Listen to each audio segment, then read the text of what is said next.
I'm Brittany from WJHL. And I'm John from the Hands-On Discovery Center, and it's Science Saturday! And no, we're not cooking breakfast, but we are doing a science experiment. An excellent experiment here at Bays Mountain. Today, we're going to be looking at eggs. Now, eggs come in all different shapes and sizes, different animals all produce different types of eggs. And probably the egg that we're most familiar with, as you mentioned, on the breakfast table is the good old chicken egg. Yes. But here at Bays Mountain, I've heard that they have some snakes on hand. We're not grabbing any snakes. No, okay, we're not. good. We're not. No sure. snakes involved today. But one of the big differences between chicken eggs and snake eggs is one of the minerals in the shell of a chicken egg. It's called calcium carbonate. It gives it that rigid, hard exterior to protect the yolk inside. So for today's experiment, of course, you're going to need some eggs. We're using some vinegar and also some corn syrup for this experiment. Yes, the vinegar is very important because it contains a chemical called acetic acid. And this acid actually chemically reacts with the calcium carbonate in the shell, dissolving it over time. So we're going to take an egg. Here we have just regular chicken eggs. We're going to just gently place them into a glass. And I found if you take a spoon, you can kind of cradle the egg and gently lower it in. Now we're going to take the vinegar, the acetic acid, and submerge or cover the egg entirely. Look, look, look, this is very complicated. From a distance, it doesn't look like much is changing, but up close, what do you see?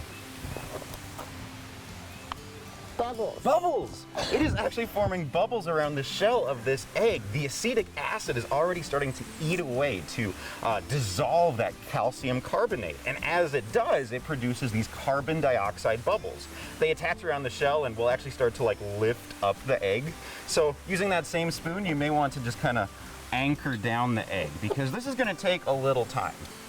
This will take not just an hour, not just 2 hours, not 3. No. We're talking overnight. Actually, overnight, you will actually notice that the bubbles will start to stop after a while. As the vinegar has kind of done its job, the bubbles will slow down and eventually stop. At that point, you will want to dump out the vinegar, kind of rinse off the egg, and add some fresh vinegar. But at that point, you will notice some changes. Here we have an egg that's been sitting overnight. Notice a difference?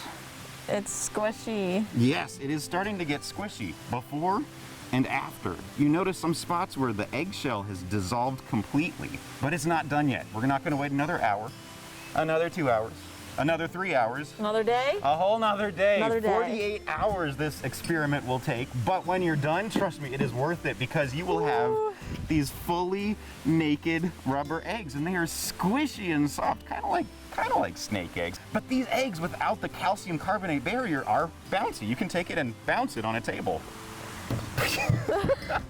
That's so strange. Another fun thing with these naked eggs is because they don't have the opaque shell, you can take a flashlight, shine it underneath, and you can actually see the outline of the egg through it, or the yolk through it. But wait, there's more.